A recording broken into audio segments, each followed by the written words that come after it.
हाँ तो प्यारे बच्चों, जय हिंद। कैसे हैं आप लोग? उम्मीद है अच्छे होंगे और अपनी पढ़ाई को बहुत ही बढ़िया तरीके से कर रहे होंगे। तो मेरे सभी प्यारे बच्चों को गुड इवनिंग, राधे राधे, जय श्री राम, जय हिंद, वंदे मातरम।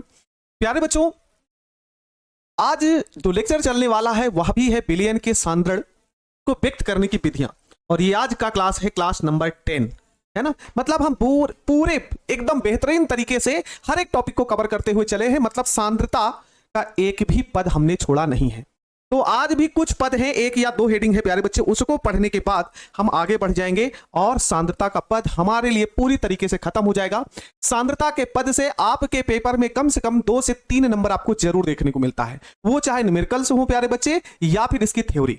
ये आप लोगों को ध्यान रखना है, क्वेश्चन रहता ही है आपके पेपर में, इसलिए सभी लोग इतने पॉइंट को बहुत अच्छे तरीके से कवर किए रहिएगा, अच्छे तरीके से पढ़े रहिएगा। ठीक है, तो बिना किसी देरी के हम अपनी क्लास को कंटिन्यू करते हैं, अपनी क्लास में आगे बढ़ते हैं। तो मेरे साथ प्यारे बच्चे जुड़ चुके हैं, चिंटू, कौशल्या, सचिन, रोशनी राज, गोल्डी कुमारी, अभिषेक सलोनी, काजल कुमारी कुशवाहा, विकास साहू, खुशी गुप्ता, आशीष, दिव्या कुमारी, आशीष, अंशुल यादव। तो सभी का वेलकम है प्यारे बच्चों अपनी इस प्यारी सी शानदार क्लास में। तो चलिए हम अपनी क्लास को कंटिन्यू करते हैं और देखते हैं आज का कौन सा टॉपिक हमको पढ़ना है। ठीक है, आज हमको कौन सा टॉपिक पढ़ना है, उस टॉपिक की ओर चलते हैं। ये एक प्रश्न है प्यारे बच्चों, कल मोल अंश से ये प्रश्न है और ये प्रश्न बहुत छोटा सा है। ये आईआईटी का क्वेश्चन रह चुका है ये प्रश्न, ठीक ना। ये प्रश्न आईआईटी का प्रश्न रह चुका है। इस प्रश्न को हमने इसलिए रखा ताकि आपको ये लगे कि हमारा जो एग्जाम होता है आगे जब भी हम पढ़ेंगे तो इस तरीके के प्रश्न भी देखने को मिलते हैं, इसलिए हमने थोड़ा सा आगे आपको बढ़ाया है ना। थोड़ा सा आगे बढ़ करके आपके लिए सोचा है कि वहां तक अगर क्वेश्चन पूछा जाए, आगे भी अगर आप पढ़ाई करते हैं और इसकी तैयारी याद करते हैं तो ऐसे भी प्रश्न भी आपको पेपर में देखने को मिलते हैं। लैंग्वेज यही है प्यारे बच्चे, और आप इस प्रश्न को अगर एक बार समझ ले गए तो आप कहेंगे सर 12th में ऐसे प्रश्न भी हैं जो हमारे आगे के लिए भी काम आएंगे। ठीक है दोस्त, तो ये प्रश्न होने वाला है, कह रहा है कि 100 मोलल जलीय विलयन के विलय का मोल प्रभाज क्या होगा, मोल अंश क्या होगा। अब आपको हमने पढ़ाया है मोलल विलयन, क्या नहीं पढ़ाए हमने? हाँ सर जी, मोलर विलयन भी आप पढ़ाए हैं और मोलर विलयन भी पढ़ाए हैं। मोलर विलयन क्या होते हैं कि 1 लीटर के विलयन में विलय के मोलों की संख्या को मोलर विलयन कहते हैं। ठीक है, और एक मोलर विलयन क्या होता है कि 1 किलोग्राम में, ठीक ना, 1 किलोग्राम जो विलायक होगा उसमें उपस्थित विलय की जो मात्रा, उसमें विलय के मोलों की जो संख्या होती है उसे आप मोलर विलयन कहते हैं। ठीक है, तो चलिए इस 100 मोलल विलयन का मतलब क्या हो गया, तो यहां पर हम लिखेंगे प्यारे बच्चों 100 मोलल विलयन का अर्थ है कि 100 मोल विलय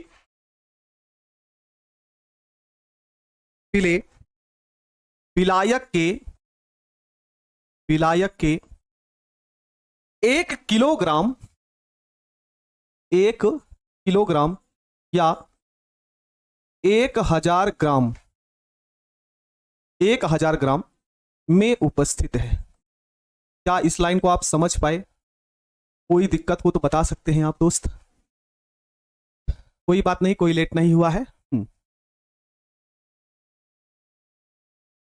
ठीक है, यहां पर यही है प्यारे बच्चे कि ये जो विलय का 100 जो मोल है, विलय का जो 100 मोल है वह विलायक के 1 किलोग्राम में या 1000 ग्राम में है। ठीक है, ठीक है स्वीटी कुमारी, चलो ये तो क्लियर हो गया ना भाई। हमने आपको मोलर विलयन की डिफिनीशन पढ़ाई, मोलर विलयन की परिभाषा आपको बताई है कि किसी विलायक के 1 किलोग्राम में उपस्थित विलय के मोलों की संख्या 1 हो। ये तो हमने आपको बताया था, उसे आप मोलर विलयन कहते हैं। ठीक है, तो 100 मोलल जलीय विलयन का क्या मतलब हो गया कि 100 मोल जो विलय होगा वह विलायक के 1 किलोग्राम या 1000 ग्राम में होगा। चलिए अब इसका सॉल्यूशन निकालते हैं। तो विलय का मोल कितना दिया गया है, विलय के मोल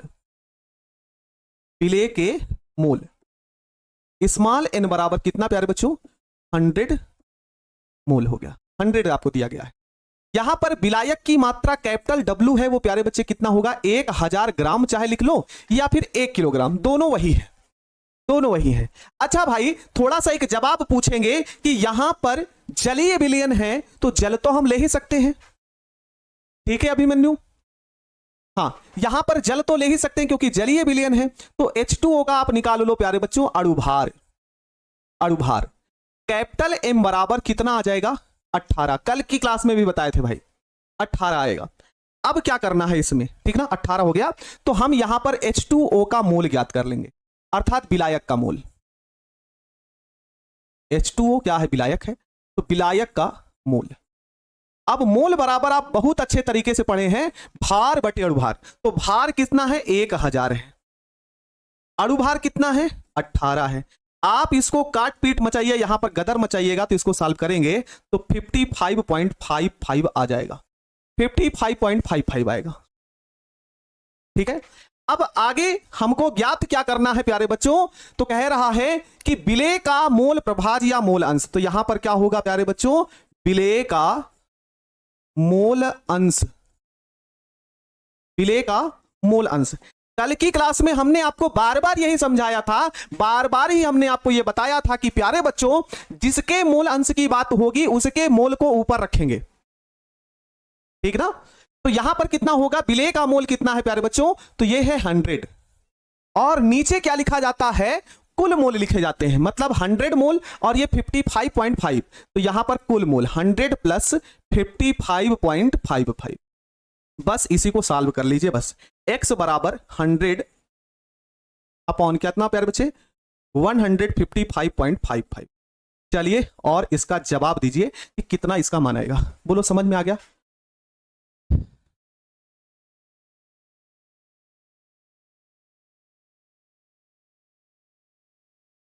बोलो, क्लियर है? जल्दी से बताइए इसका जवाब कितना आएगा। देखते हैं कितने लोगों का जल्दी से जवाब आता है। हेलो हेलो हेलो, बाद में हेलो हेलो कर लेना भाई, बताना। रोशनी राज का जवाब आया है 0.642। चलिए भाई, कितना आएगा? x का जो वैल्यू आएगा 0.642, यही जवाब हो जाएगा। सोचो, ये आपके 12th का एक है। ऐसे प्रश्न आपको आगे जब भी पढ़ाई करोगे तो ऐसे प्रश्न देखने को मिलेंगे, लैंग्वेज वाले भाई, लैंग्वेज वाले क्वेश्चन आपको मिलेंगे। सोचिए, इसमें कुछ नहीं, 100 मोलल जलीय विलयन दे दिया, इतना दिमाग है केमिस्ट्री में, समझ रहे हैं ना। एक्स क्यों लिखे हैं आनंद? तो एक्स मोल प्रभाज प्रदर्शित करने का तरीका होता है, उसी से प्रदर्शित किया जाता है, ठीक है। वंशिका सिंह,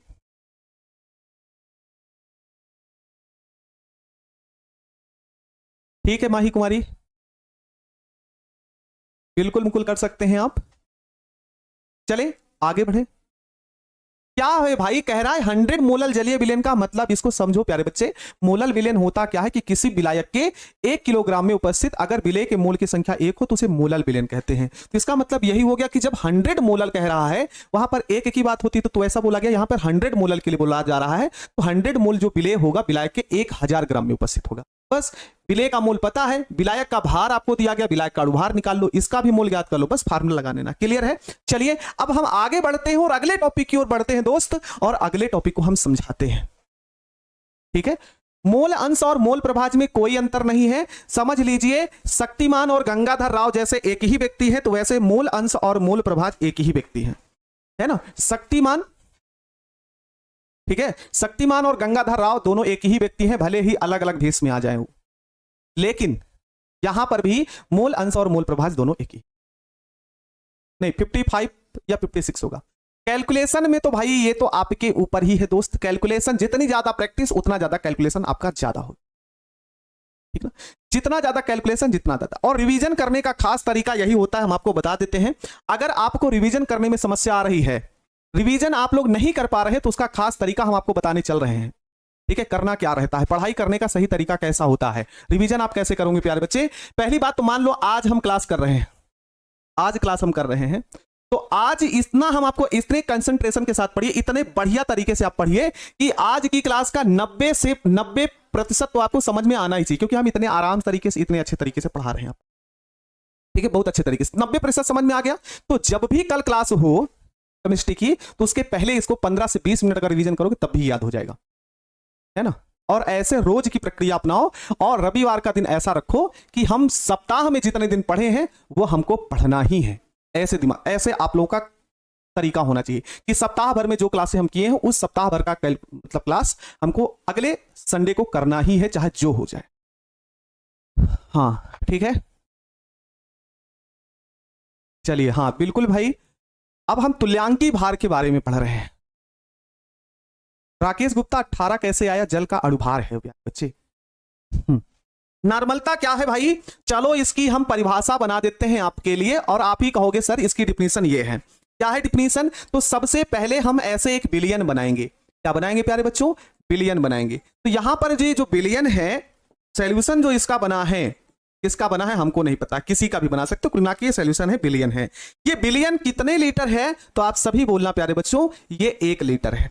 बिलियन जो हमने लिया है वो पूरा का पूरा 1 लीटर बिलियन है। और इस 1 लीटर के बिलियन में हम सांद्रता ज्ञात कर रहे हैं तो हमेशा विलेय की बात करेंगे, किसकी? सैल्यूट की बात करेंगे। तो यहां पर हम लिखेंगे विलेय के ग्राम तुल्यांक की संख्या, ग्राम तुल्यांक की संख्या किसी 1 लीटर के बिलियन में, है ना, किसी 1 लीटर के बिलियन में विलेय के ग्राम तुल्यांक की संख्या को ही नॉर्मलता कहते हैं। याद हो गया? नॉर्मलता की डिफिनीशन ऐसे पढ़ा करो लाडलो, ठीक है, कि बिलियन, सॉरी भाई, बिलियन के 1 लीटर में उपस्थित विलेय के ग्राम तुल्यांक की संख्या। अंकित सिंह, जो आप जो लघुत्तरीय दिए उसी को याद करना है, बिल्कुल भाई उसी को याद करना है, ठीक है। अब ग्राम तुल्यांक की संख्या बराबर होता क्या, हम यहां पर बता रहे हैं। ग्राम तुल्यांक की संख्या, ग्राम तुल्यांक की संख्या बराबर क्या होगा? विलेय का भार अपॉन तुल्यांकी भार, ठीक है ना, ये फार्मूला होता है। ग्राम तुल्यांक क्या होता है प्यारे बच्चे? ये स्मॉल w जो है वो सैल्यूट की मात्रा है, अर्थात क्या है प्यारे बच्चे? विलेय की मात्रा। कैपिटल ई क्या है? विलेय का तुल्यांकी भार है। अभी बताएंगे तुल्यांकी भार निकाला कैसे जाएगा, ठीक है। तो ये जो अनुपात होता है विलेय का भार और विलेय का जो तुल्यांकी भार है, उसका जो अनुपात होता है उसी को हम कहते हैं ग्राम तुल्यांक की संख्या। यही होता है प्यारे बच्चों ग्राम तुल्यांक की संख्या।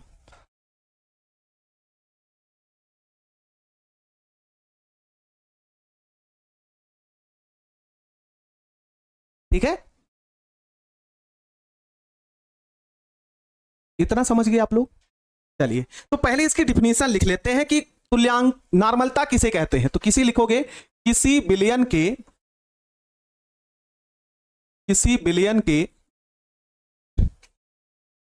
1 लीटर में उपस्थित, 1 लीटर में उपस्थित विलेय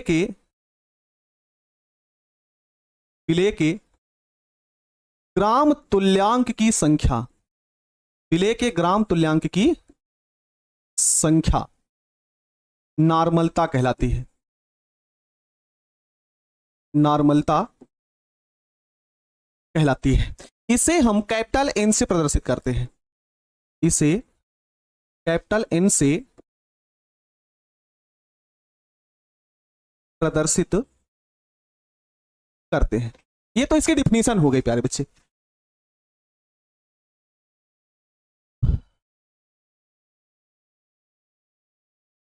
ठीक है, ये आपका हो गया। अब आगे बढ़ते हैं भाई, आगे कुछ और बातें करते हैं।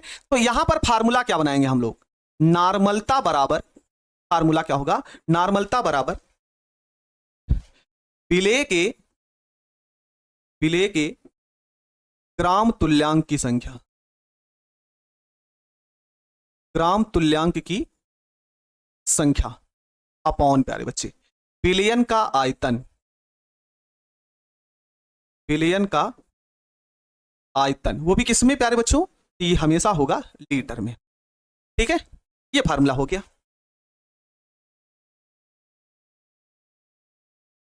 ठीक है ना। अब आगे क्या है? ई तुल्यांकी भार है। आगे बढ़ते हैं प्यारे बच्चे। नॉर्मलता को कैपिटल एन से विलेय के ग्राम तुल्यांक की जो संख्या होती है प्यारे बच्चों, विलेय का भार और बटे तुल्यांकी भार, तो यहां पर हमने लिखा स्मॉल w अपॉन कैपिटल ई। विलयन का आयतन प्यारे बच्चों भी ये लीटर में हो गया। तो अगर हम इसको सही तरीके से लिखें तो कैपिटल एन बराबर ये कैपिटल ई नीचे आ जाएगा, तो small w upon capital E into भी लीटर में। एक फार्मूला ये हमारा बन जाएगा, एक फार्मूला नॉर्मलता ज्ञात करने का ये बन गया, एक फार्मूला ज्ञात करने का ये बन गया प्यारे बच्चों। अच्छा प्यारे बच्चों, यहां पर ये लीटर में है, इसको एमएल में बदल देना है, इसको एमएल में बदलना है तो ऊपर 1000 से हमने बताया था, अगर नीचे लीटर में है तो ऊपर 1000 से मल्टीप्लाई कर देना है। तो एक नया फार्मूला बनकर तैयार होगा, कैपिटल एन बराबर स्मॉल डब्ल्यू गुणे 1000 पूरे का upon capital E upon V ml में। लीजिए ये भी एक फार्मूला ही है, ये एक फार्मूला है। क्या क्या सारी चीजें दी गई हैं प्यारे बच्चों, तो वेयर, क्या क्या बातें दी गई हैं यहां पर। स्मॉल डब्ल्यू क्या है प्यारे बच्चों, तो विलेय की मात्रा है, स्मॉल डब्ल्यू विलेय की मात्रा, salute of quantity. Capital E क्या है, यह है तुल्यांकी भार। इसी के बाद वी बराबर क्या है, तो बिलियन का है आयतन, सॉल्यूशन का वॉल्यूम, बिलियन का आयतन। और कैपिटल एन बराबर क्या है, यह है नॉर्मलता। अभी बताओ क्या आपको यहां तक हर एक बात बढ़िया तरीके से समझ में आ चुकी है।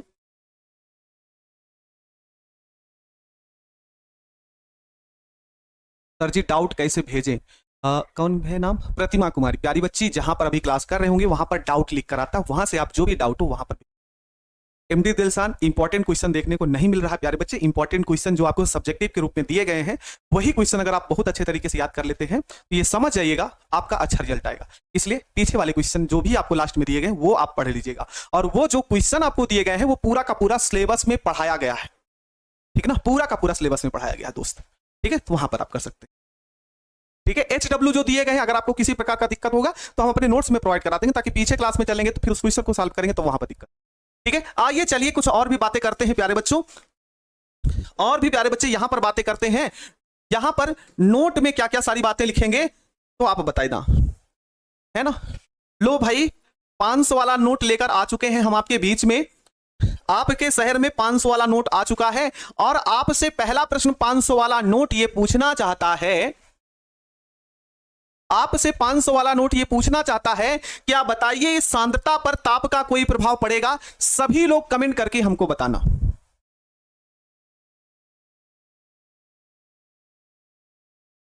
ठीक है कीर्ति सिंह, हम देख डाउट में देना बता देंगे।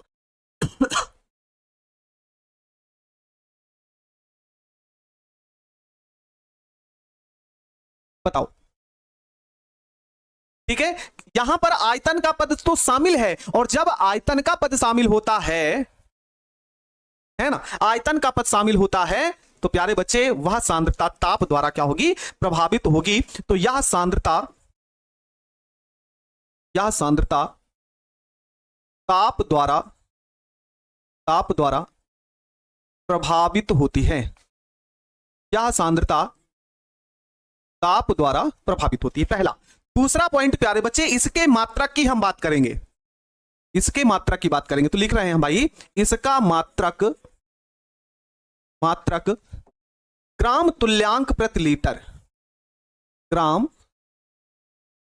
तुल्यांक प्रति लीटर, ग्राम तुल्यांक प्रति लीटर होता है। चलिए अगले पॉइंट की ओर बढ़ते हैं, पॉइंट नंबर 3 आपसे,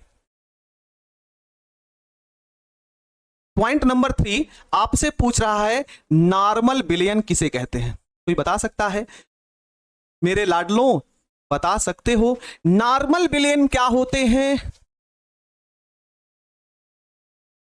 नॉर्मल विलयन, हाँ, हमेशा आयतन होगा तो ताप द्वारा प्रभावित होगा, बिल्कुल नॉर्मल विलयन। अच्छा थोड़ा देर अगर आप एक बार समझ सकते हो, अगर एक बार थोड़ा समझो, सर जी ने हमें मोलल विलयन पढ़ाया था और उन्होंने कहा था कि 1 लीटर विलयन था तो उसमें विलेय के मोलों की संख्या भी 1 होनी चाहिए। फिर उन्होंने हमसे बताया कि मोलल विलयन क्या होता है, तो सर जी हमको मोललता पढ़ाए थे और उन्होंने कहा था कि 1 किलोग्राम हो या 1000 ग्राम हो तो उसमें विलेय के मोलों की संख्या 1 होनी चाहिए। तो एक बात बताओ प्यारे बच्चे, नॉर्मल विलयन है तो पूरा का पूरा, है ना, पूरा का पूरा विलयन 1 लीटर हो और उसमें ग्राम तुल्यांक की संख्या कितनी हो, 1 हो। ठीक है गणपति राज, ठीक है, यही तो होगा ना भाई, कि वह बिलियन जिसमें 1 लीटर बिलियन हो और उसमें ग्राम तुल्यांक की संख्या कितनी हो प्यारे बच्चे, 1 हो। तो चलिए भाई इसकी डिफिनेशन लिख सकते हैं कि वह बिलियन है ना, वह बिलियन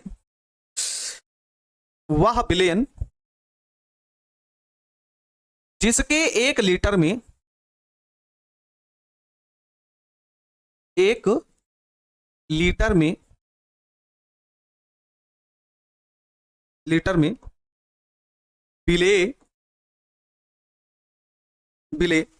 का 1 ग्राम तुल्यांक भुला हो नॉर्मल बिलियन कहलाता है, नॉर्मल बिलियन कहलाता है। ठीक है, ठीक है निर्मला प्यारी बच्ची, साक्षी कुमारी ठीक है, बिल्कुल। हाँ, अब आगे बढ़ते हैं प्यारे बच्चे, ये तो नॉर्मल बिलियन की कहानी हो चुकी है और मुझे लगता है कि आपको किसी प्रकार की समस्या नहीं होगी। अब हम आपको तुल्यांकी भार निकालना सिखाने वाले हैं।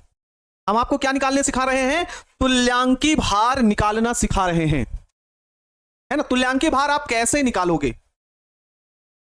उसके बारे में, तो शुरू करें तुल्यांकी भार निकालने के लिए। मुकेश कुमार पूछ रहे हैं हैंड रिटन नोट्स कहां है सर। हैंड रिटन नोट्स जहां पर सॉलिड स्टेट है चैप्टर शुरू हुआ है, वो सबसे पहले नोट्स वाले एप्लीकेशन पर जाओगे तो सबसे पहला जो है वो टाइप किया हैंड रिटन नोट्स ही है। ठीक है, चलिए ये पॉइंट लिख चुके होंगे तो हम एक एक करके प्यारे बच्चों विभिन्न पदार्थों के तुल्यांकी भार निकालेंगे। तुल्यांकी भार थोड़ा बहुत आप 11th में पढ़े होंगे। हम जब क्रैश कोर्स पढ़ा रहे थे तो आपसे कहा गया था कि जब हम बिलियन वाला चैप्टर पढ़ेंगे तो वहां पर तुल्यांकी भार निकालना आपके लिए जरूरी होगा। तो आज वही की क्लास यहां पर हम चलेंगे। ठीक है, वही क्लास पढ़ेंगे क्योंकि इसके न्यूमेरिकल लगाने के लिए आपको तुल्यांकी भार का ज्ञान होना आवश्यक है। हाँ, तुल्यांकी भार का ज्ञान होना आवश्यक है दोस्त। तो सबसे पहले अगर हम बात करते हैं अम्ल के तुल्यांकी भार की, अम्ल का तुल्यांकी द्रव्यमान,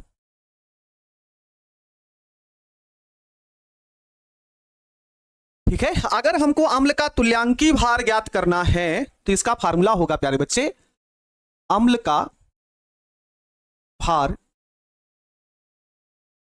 अपॉन अम्ल की क्षारकता। ये हमेशा याद रख लेना प्यारे बच्चों, अम्ल की क्षारकता निकलती है, ठीक ना, अम्ल की क्षारकता निकलती है, ठीक, और क्षार की अम्लीयता निकलती है। अब ये क्षारकता होती क्या है प्यारे बच्चों, यहां पर लिख देते हैं अपने नन्हे मुन्ने भाइयों के लिए। क्षारकता होती क्या है, सीधे सीधे हम आपको बता रहे हैं प्यारे बच्चों, H+ की संख्या, विस्थापनीय H+ की संख्या, विस्थापनीय H+ अर्थात हाइड्रोजन आयन की संख्या, हाइड्रोजन आयन की संख्या। चलिए हम कुछ का आपको बताते हैं कि भाई इसका तुल्यांकी भार आपको आना चाहिए। तो अम्ल के रूप में हम आपको बता रहे हैं सबसे पहले H2SO4 का, चलो बताओ तुल्यांकी भार। H2SO4 का तुल्यांकी भार याद करो। पहला प्रश्न दोस्त देखो, मेरी ये नहीं कि सिलेबस बहुत जल्दी खींच खींच कर हम आपको पढ़ा दे, है ना, बहुत जल्दी घसीट कर पढ़ा दे, आपको समझ में आना चाहिए।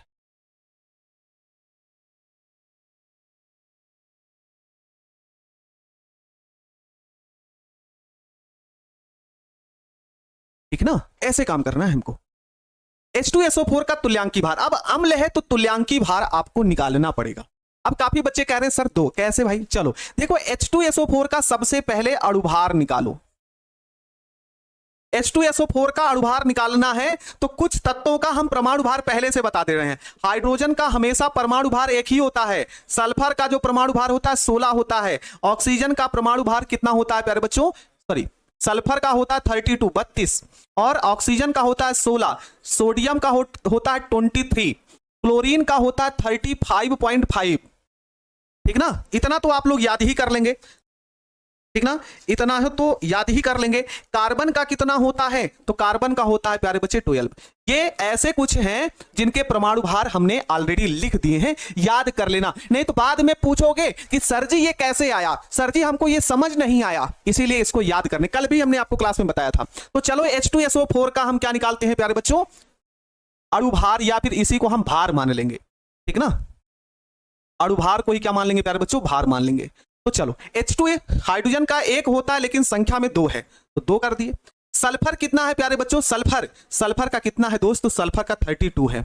इसी प्रकार से एक ऑक्सीजन का परमाणु भार 16 है लेकिन संख्या में तो 4 है ना, तो इसको कर लो 2 + 32 और प्लस इन दोनों का मल्टीप्लाई करोगे तो ये 64 आ जाएगा, ऐड करोगे तो 98 आएगा। अब हमेशा याद रख लेना, है ना, हमेशा याद रखना कि H2SO4 का जो भार होगा प्यारे बच्चे वो 98 होगा। दिमाग में सेट करना, दिमाग में सेट करना कि H2SO4 कहीं मिलेगा, हमारे गुरुजी पूछ लेंगे कि लाडलो बताओ किसका अणुभार कितना होगा, तो तुरंत दिमाग में आना चाहिए 98 होगा, क्योंकि बहुत ज्यादा जरूरी है।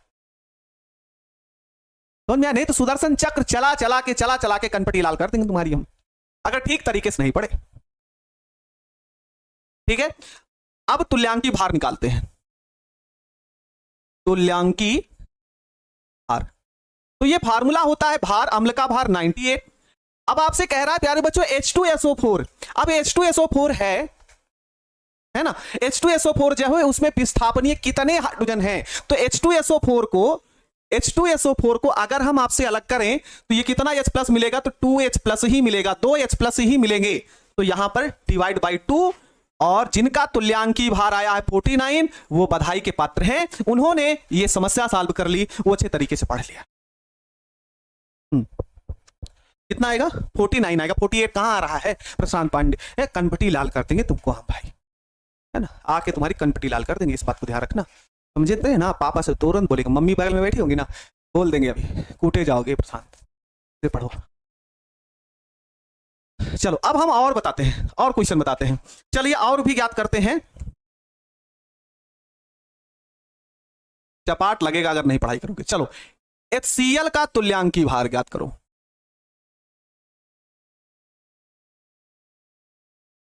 HCl का तुल्यांकी भार,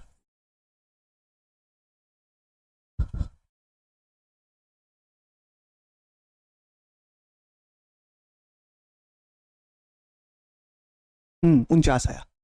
ठीक है सर, आप हमसे बहुत नाराज हैं, इतना नाराज हैं, इत्ता वाला है ना, इत्ता वाला, इत्ता वाला, इत्ता वाला, कित्ता वाला लाल है बताओ, है ना, लंगूर वाला बांदर भेज देता है और कहता बहुत बड़ा नाराज, कितना नाराज है बताओ, है ना, कनपटी लाल होगा। चलो सुदर्शन चक्र चला के मारिए, इस बात को ध्यान रखना। चलो प्यारे बच्चे HCl ज्ञात करो, HCl का अणुभार,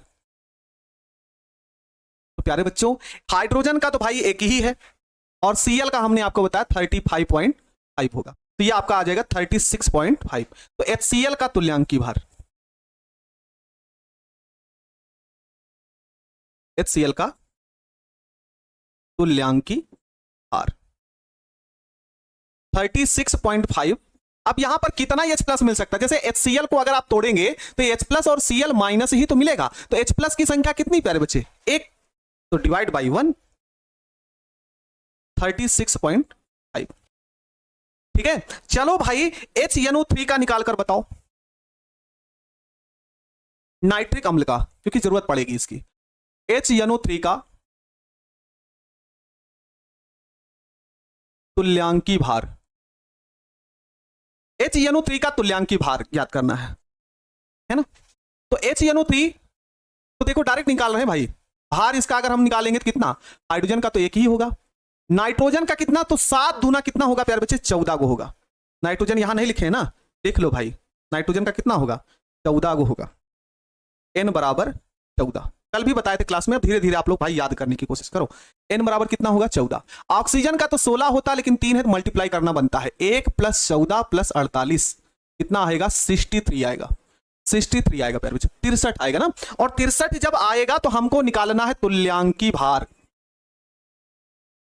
तुल्यांकी भार। कितना आएगा भार 63। H प्लस की संख्या कितनी मिलेगी दोस्तों, तो एक ही मिलेगी, तो इसका तुल्यांकी भार 63 ही आएगा। क्या आपको अम्ल का तुल्यांकी भार निकालना होगा, तो क्या आप सभी निकाल लेंगे, बताओ।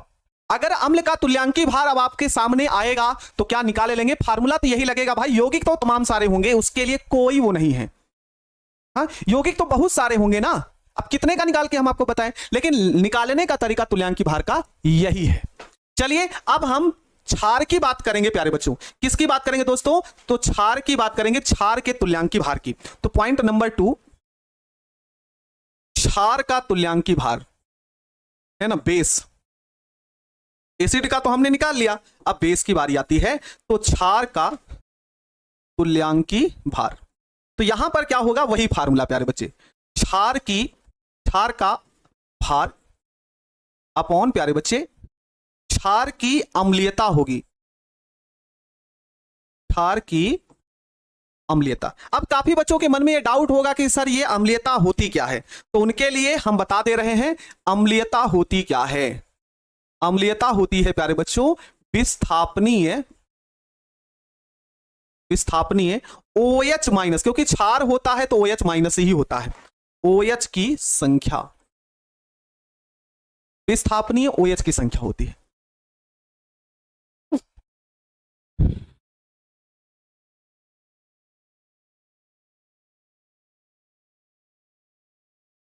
ठीक है ना, OH की संख्या। तो बस चलो भाई, पहला प्रश्न आपसे पूछते हैं हम, जवाब बताना, NaOH का तुल्यांकी भार, NaOH का तुल्यांकी भार ज्ञात करो, जल्दी से कमेंट करना, तुल्यांकी भार ज्ञात करो। तो सबसे पहला काम होता है NaOH का भार निकाल लो। कैसे पता करेंगे कि कोई विलयन क्षार है या फिर अम्ल, अरे दोस्त अम्ल और क्षार नहीं पढ़ पाए हैं। अम्ल जो होता है उसमें होती है H प्लस आयन, और जो क्षार होता है वो OH माइनस होता है, ऐसे याद कर लेना, ठीक है, पढ़ लोगे। सर हम खाना खाने जाए तो खाना खाने चलो तभी बताते हैं तुमको, हम घसीट के लेके आएंगे तुमको बाबू। NaOH का तुल्यांकी भार निकालना है, तो भाई निकालो, NaOH का भार निकाल लो। सबसे पहले कितना होगा, सोडियम का तो 23 होगा, सोडियम का 23 हो गया, 23 हो गया, ऑक्सीजन का 16 और हाइड्रोजन का 1, कितना आ जाएगा प्यारे बच्चों, ये 40 ही या तो आएगा। अब यहां पर OH की संख्या कितनी दिख रही है, OH की संख्या सिर्फ कितनी है प्यारे बच्चों, एक है, तो भैया चलो तुल्यांकी भार निकालना सीख लो तुरंत। तुल्यांकी भार क्या होगा प्यारे बच्चे, तो भार आपको 40 दिया गया है, OH की संख्या सिर्फ यहां पर एक है, तो NaOH का तुल्यांकी भार कितना होगा, 40 होगा, एकदम सही जवाब। चलो दूसरे प्रश्न का जवाब देते हैं प्यारे बच्चों, KOH का तुल्यांकी भार ज्ञात करो, तुल्यांकी भार बताओ, KOH का तुल्यांकी भार बताओ।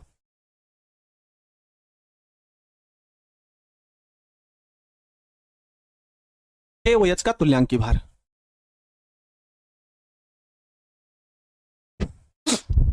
ठीक है, बिल्कुल सबका जवाब 40 ही आ रहा है प्यारे बच्चों।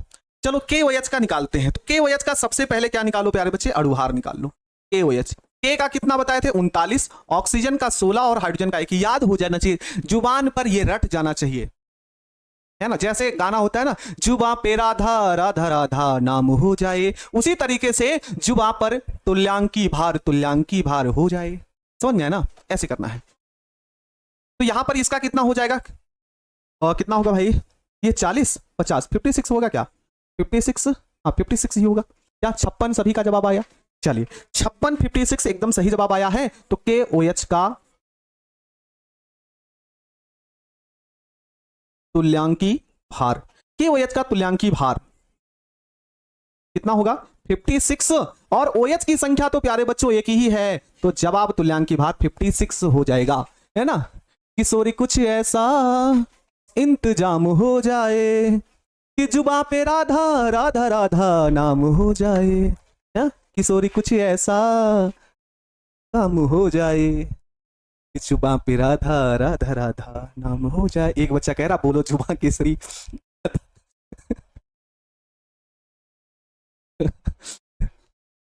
ये कह रहा है कि बोलो जुबा केसरी, क्या बात है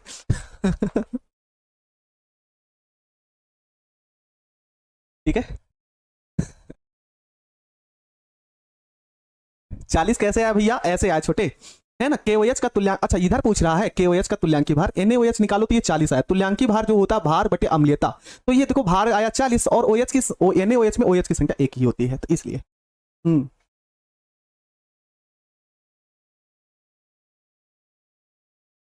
हो जाएगा। एक बात बताएं प्यारे बच्चे, एक बात ध्यान से सुनो। अभी जब हम न्यूमेरिकल लगाने लगेंगे, न्यूमेरिकल जब लगाने लगेंगे तो इस बात को ध्यान रखिएगा, अगर आपसे पूछे कि NaOH का तुल्यांकी भार बताओ तो सभी का जवाब होना चाहिए सर 40, है ना। अगर हम आपसे पूछे कि KOH का तुल्यांकी भार बताओ तो 56, जो इंपॉर्टेंट है उसी का निकलवाए हैं। अगर आपसे क्वेश्चन ये पूछा जाए कि प्यारे बच्चों HCl का तुल्यांकी भार बताओ तो 66.5। इसी प्रकार से आपसे पूछा जाए HNO3 का तुल्यांकी भार बताओ तो 63, ये याद होना चाहिए, जो वहां पर रटा होना चाहिए, जैसे अभी हमने आपको बताया। इसी प्रकार से अगर आपसे पूछा जाए कि प्यारे बच्चों H2SO4 का तुल्यांकी भार कितना होना चाहिए तो 49 होना चाहिए। ये प्रश्न आपको याद होने चाहिए, ठीक है। तो क्या क्वेश्चन लगाया जाए, क्या क्वेश्चन लगाया जाए? ठीक है, क्या क्वेश्चन लगाया जाए? चलिए, याद होना चाहिए। चलो भाई देखो, बिलियन है, हम ज्यादातर अम्ल और क्षार के ही क्वेश्चन मिलते हैं बिलियन वाले चैप्टर में, इसलिए प्यारे बच्चों अम्ल और क्षार का ही तुल्यांकी भार निकालकर हमने आपको बताए हैं। पहला प्रश्न आपके सामने है, और यहां पर ये नहीं आना चाहिए, बोलो जुबा केसरी, यहां पर है ना। अच्छे तरीके से अंकुश भाई, अच्छे तरीके से होना चाहिए, ये से हमको गलत बातें नहीं सीखनी है ना। अच्छे बच्चे है ना, मेरे अच्छे बच्चे हैं आप।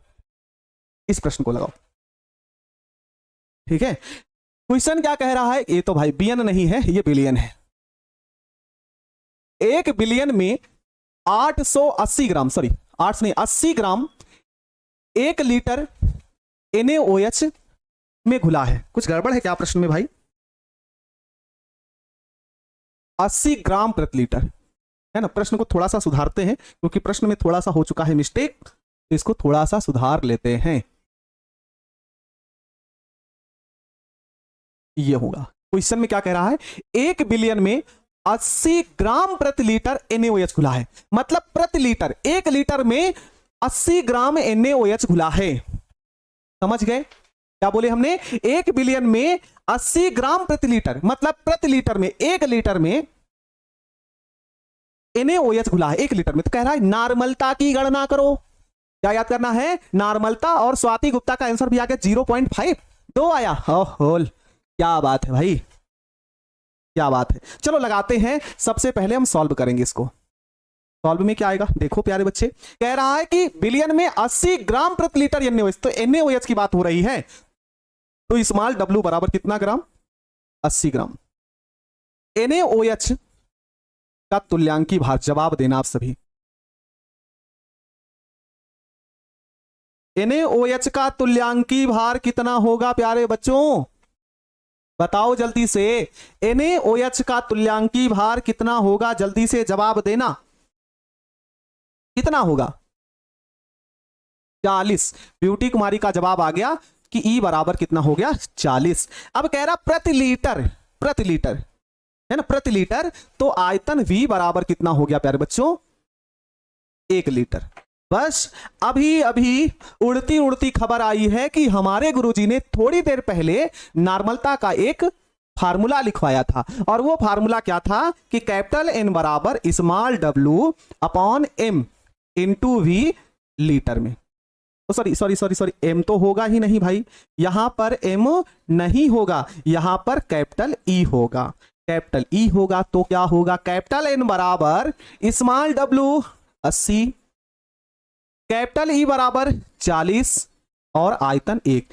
कुछ गदर मचाते हैं, काट पीट मचाते हैं, आंसर तो बोल रहे हो रविदीप, पता है भाई, 0 से 0 कटा, 4 से 1 बार और ये 2 बार। N बराबर कितना जवाब आया है? तो 2 ग्राम तुल्यांक प्रति लीटर। जिनका जवाब आया है वो बहुत खुश होंगे, जिनका जवाब नहीं आया होगा वो कहेंगे अभी सर समझ नहीं आया। कितना आसान सा प्रश्न है, कितना अच्छे तरीके से प्रश्न है, आप लोग लगा लेंगे। और लग रहा है कि सबका जवाब आ चुका है, सबका जवाब आ चुका है, एकदम सही जवाब। एक बच्चा परेशान है, सब जवाब दे रहे हैं, तो एक बच्चा नाम लेने के परेशान में है कि सर नाम लीजिए हमरा, ऐसे करेगा हा? चलो हाँ भाई, अखिलेश कमेंट दिख रहा है, देख भी रहे हैं। चलो अगला प्रश्न आ गया। चलिए चलिए अगले प्रश्न का जवाब दीजिए। ठीक है, बहुत अच्छे तरीके से अगले प्रश्न का क्या देना है प्यारे बच्चों, जवाब देना है। कह रहा है 500 ml बिलियन हाइड्रोक्लोरिक अम्ल, हाइड्रोक्लोरिक अम्ल, हाइड्रोक्लोरिक जो अम्ल होगा वो HCl है, के 18.25 ग्राम घुले हैं। हाँ, दौड़ते दौड़ते खबर आई है कि एक बच्चा नाम लेने के लिए परेशान हो रहा है। ठीक है, चलो इस प्रश्न का जवाब में ढूंढते हैं भाई, इस प्रश्न का जवाब ढूंढते हैं। हल में क्या कह रहा है, 500 ml बिलियन, बिलियन V बराबर कितना, 500 ml हाइड्रोक्लोरिक अम्ल के 18.25 ग्राम घुले हैं, है ना। तो स्मॉल W कितना हो गया प्यारे बच्चों, भाई देखो घुल कौन रहा है वही तो W होता है, स्मॉल W घुल जो रहा वही तो स्मॉल W होता है ना। स्मॉल W कितना प्यारे बच्चों, 18.25 ग्राम। ए बाबू चलो HCl का तुल्यांकी भार बताओ, HCl का तुल्यांकी भार, तुल्यांकी भार कितना होगा, तो 1000 साल पहले, 1000 साल पहले अभी हमने आपको बताया कि प्यारे बच्चों HCl का तुल्यांकी भार याद रख लेना। 500 ml का क्या मतलब होता है, 500 ml का बिलियन होता है, उसका कुछ मतलब नहीं होता है। 500 ml का कोई बिलियन बनाए हो जिसमें इतना ग्राम HCl घुला है, ठीक है, तो ये आएगा 36.5। बस नॉर्मलता का फार्मूला लगाना है और जवाब लिख लेना है। तो n बराबर जो फार्मूला लगेगा ना, स्मॉल W गुना 1000 अपॉन प्यारे बच्चों capital E into V ml में, बस सबका वैल्यू पुट कर दो और आंसर निकाल लो।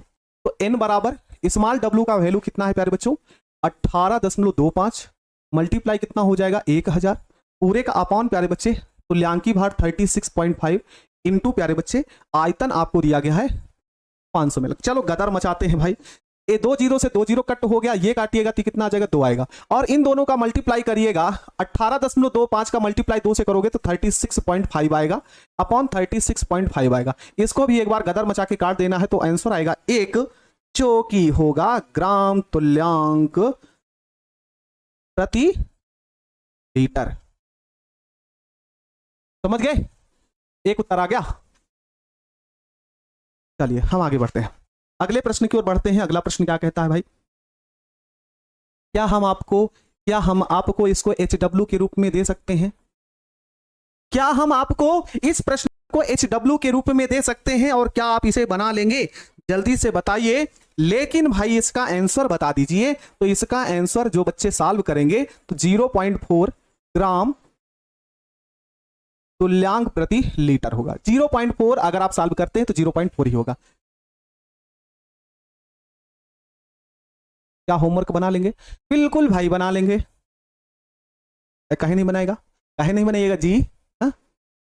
आप चेक नहीं करते तो चेक कर लेंगे भाई, है ना। आप सही तरीके से लगाओ प्यारे बच्चे, वही बहुत है, ठीक ना मेरे लिए, बिल्कुल ये क्वेश्चन लगा लेना। चलो अगले प्रश्न की ओर बढ़ते हैं। ये प्रश्न है, प्रश्न तो बहुत सारे हैं, चलो ये प्रश्न ट्राई करते हैं थोड़ा सा।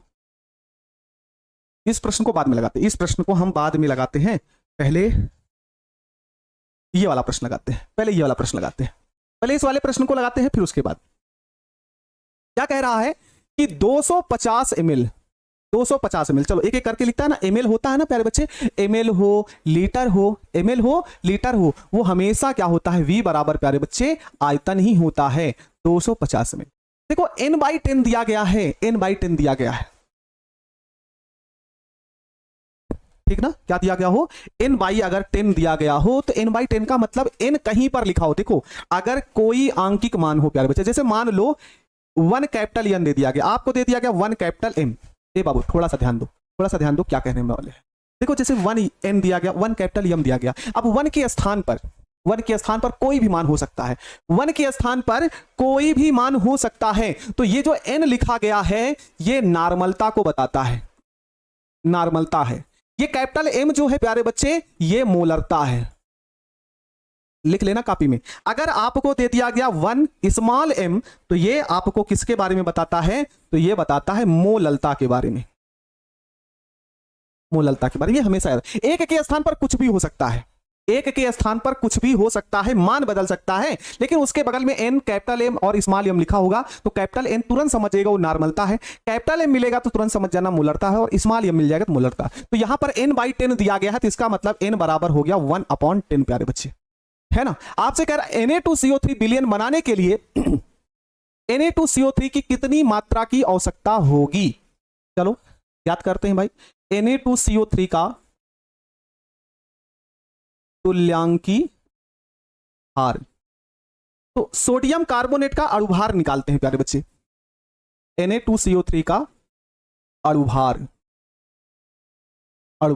स्मॉल m बराबर, देखो 23 होता है सोडियम का, 23 23 मल्टीप्लाई 2 क्योंकि 2 है, कार्बन का प्यारे बच्चे 12, ऑक्सीजन का 3 इंटू 1 ऑक्सीजन का 16, m बराबर कितना 46 प्लस 12 प्लस 48, इन दोनों को ऐड करिएगा तो कितना आएगा प्यारे बच्चे 48 और 2 50 10 60 106 आएगा, 106 आएगा।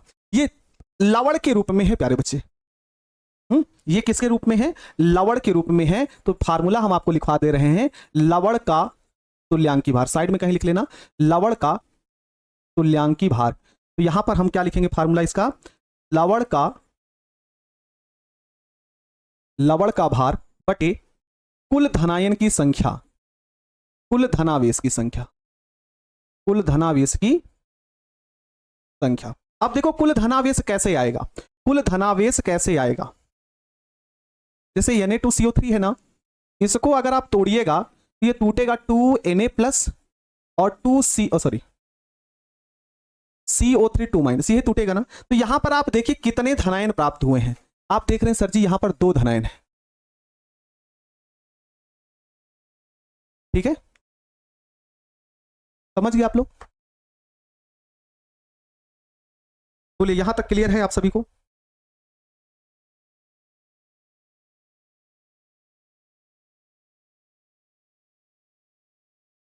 ठीक है, ये आपका हो गया। तो यहां पर Na2CO3 का तुल्यांकी भार निकाल लेते हैं। यहीं पर Na2CO3 का तुल्यांकी भार कितना आ जाएगा, तो Na2CO3 का तुल्यांकी भार में कितना आया है प्यारे बच्चे 106 इसका भार आया है। कुल धनायन की संख्या प्यारे बच्चे 2 है, अगर डिवाइड करिएगा तो कितना आ जाएगा 2 पंचे 10 और 2 3 6 33 आएगा। 53 इसका सही जवाब हो जाएगा, 53 इसका क्या हो जाएगा सही जवाब हो जाएगा। तो यहां पर लिख लेते हैं Na2CO3 का तुल्यांकी भार कैपिटल E बराबर 53 आएगा, 53 आ गया। बस नॉर्मलता का फार्मूला हमको लगाना है, कैपिटल N बराबर स्मॉल w, ml में है तो 1000 पूरे का upon capital E into V ml में। हमको मान किसका ज्ञात करना है, कह रहा है Na2CO3 की मात्रा ज्ञात करनी है, विलेय की मात्रा ज्ञात करनी है। स्मॉल w बराबर क्वेश्चन मार्क। चलो स्मॉल w अगर आपको ज्ञात करना है तो फार्मूला क्या होगा, ध्यान से देखना। ये सारी चीजें डिवाइड में है, भाग में है, तो इसको इधर भेज दो, तो नया फार्मूला बनकर होगा n into E into V ml में। और प्यारे बच्चे ये 1000 इसके मल्टीप्लाई में है, तो इसके किस में आ जाएगा, भाग में आ जाएगा, भाग में आ जाएगा। क्या आप प्रश्न को नहीं लगा सकते हो, क्या आप यहां पर सभी के मान रख करके क्या इस प्रश्न को नहीं लगा सकते हैं, जवाब दीजिएगा, लगा लेंगे कि नहीं। भाई देखो W का मान, स्मॉल w का मान ज्ञात करना है, अब सिर्फ वैल्यू पुट करनी है। n का मान 1/10 है, E का मान 53 है, W का मान 250 है, 250 है। बस मान रखकर सॉल्व कर लेंगे कि नहीं कर लेंगे, ठीक है, क्या आप इसको सॉल्व कर लेंगे। दो प्रश्न आपके बचे हैं प्यारे बच्चे, कल उसको हम क्लास में करवा करके, और कल का जो टॉपिक होगा वो सॉल्वेबिलिटी होगा, है ना, विलेयता के बारे में पढ़ाएंगे। और मेरी पूरी कोशिश होगी कि विलेयता को बहुत अच्छे तरीके से हम आपको समझाएंगे, और कोशिश ये होगी कि उसमें कुछ प्रैक्टिकल से संबंधित आप उसको सीख सकते हैं, तो प्रैक्टिकल भी करके हम आपको बता देंगे। तो ठीक है प्यारे बच्चों, आज की क्लास कैसी लगी आप लोग जरूर बताइएगा, और मिलते हैं कल की क्लास में। तब तक के लिए मेरे सभी प्यारे बच्चों को जय हिंद, वंदे मातरम, शुभ रात्रि।